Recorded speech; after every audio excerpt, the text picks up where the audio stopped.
जय बद्री केदारनाथ दोस्तों, बहुत बहुत स्वागत है आप लोगों का मेरे एक और यूट्यूब वीडियो पे। तो दोस्तों, आज 24 दिसंबर हो चुकी है और 23 दिसंबर तक के मेरे म्यूचुअल फंड पोर्टफोलियो अपडेट हो चुके हैं। तो चलिए बिना किसी देरी के सबसे पहले शुरू करते हैं अपने इंड मनी ऐप के म्यूचुअल फंड पोर्टफोलियो से। तो इंड मनी ऐप के म्यूचुअल फंड पोर्टफोलियो में कल मुझे 1313 रुपये का नोशनल गेन हुआ है। मुनाफा बढ़ के अब 53,858 रुपये हो गया है और लगभग 6.25% का रिटर्न है।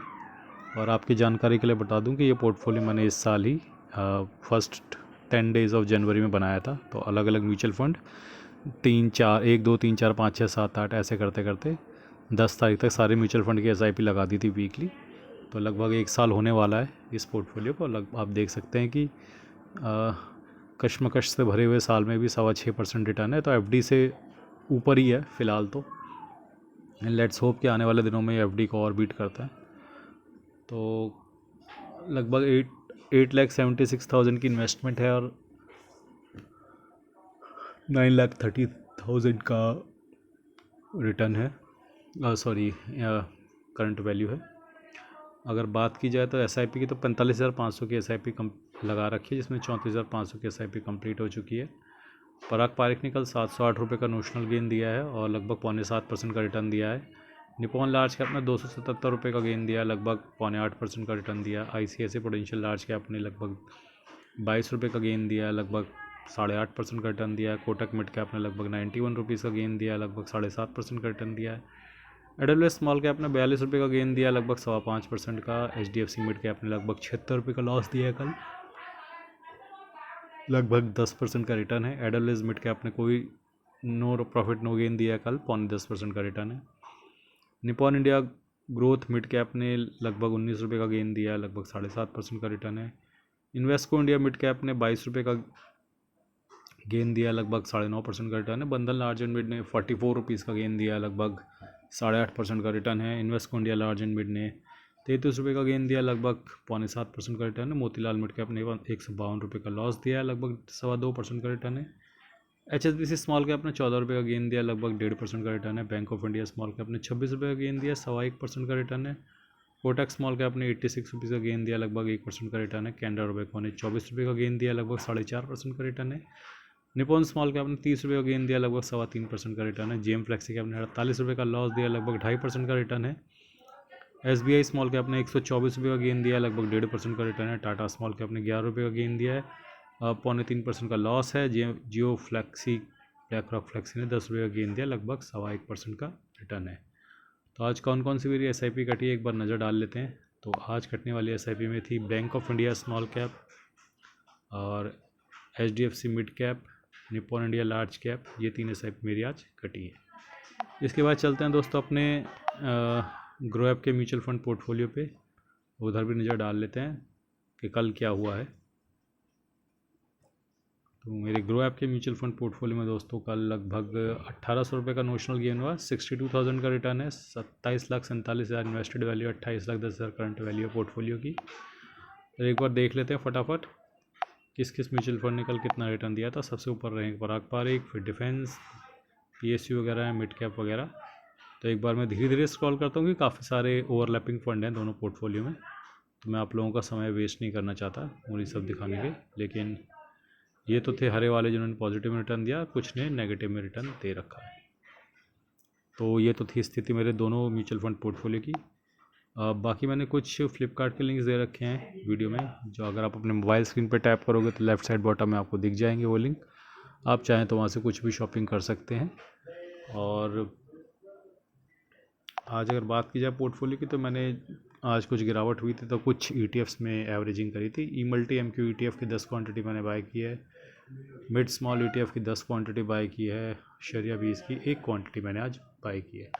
ओवरऑल आप स्थिति देखेंगे तो आज 432 रुपये का नोशनल लॉस हुआ है। मोतीलाल ओसवाल हेल्थ में 37 रुपये का लॉस है। शरिया 20 में 2 रुपये का। रियल्टी ETF 93 का गेन देखा गया है। LPL30 ETF में 8 रुपये का लॉस है। लो वोल्टाइल ETF में 8 रुपये का लॉस। स्मॉल कैप में ETF में 42 रुपये का गेन। E-multi MQ ETF में 11 रुपये का लॉस। इरकॉन में 65 रुपये का गेन। फार्मा 20 में 43 का लॉस। CPSE ETF में 1 रुपये का गेन। HDFC कॉल ETF में 26 रुपये का लॉस। सेंसेक्स ETF में no profit no loss. FMCG ETF में 52 रुपये का लॉस। टॉप 10 ऐड ETF में 8 रुपये गेन। जीनस पावर में 9 रुपये गेन। टाटा मोटर्स में 388 का लॉस। मिड स्मॉल ETF में 21 रुपये का लॉस। इंडसइंड बैंक में 51 रुपये का लॉस। ओवरऑल आप देख सकते हैं दोस्तों क्या स्थिति है मेरे पोर्टफोलियो की। तो CPSE ETF 2.5% के मुनाफे में चल रहा है। फार्मा बीज 2.5% के मुनाफे में चल रहा है। लो वोल्टाइल ETF लगभग 2% के मुनाफे में। शरिया बीज 2। HDFC कॉल ETF 2, small cap 1.5, LPL31 ETF 1.5, mid small ETF 1.5, E-Multi MQ 1.5, top 10 ऐड ETF 1.25, realty ETF 1, Sensex ETF आधा, FMCG ETF no profit no loss, health ETF 0.5% के लॉस में। इंडसइंड बैंक 6,000 के नुकसान में। टाटा मोटर्स 14,000 के नुकसान में। इरकॉन 3,000 के नुकसान में। जीनस पावर 1,500 के नुकसान में है। तो ये तो थी स्थिति मेरे शेयर्स और ETF के पोर्टफोलियो की, जो कि शून्य प्लेटफॉर्म पे जीरो ब्रोकरेज वाला। इसके बाद चलते हैं अपना इंडिसेस पे। तो आज निफ्टी 50 जो है लगभग 0.13% की गिरावट के साथ बंद हुआ है। उसके बाद देखें तो मिड कैप 50 है जो 0.81% की गिरावट के साथ बंद हुआ है। Mid cap 100 0.6, mid cap 150 0.47।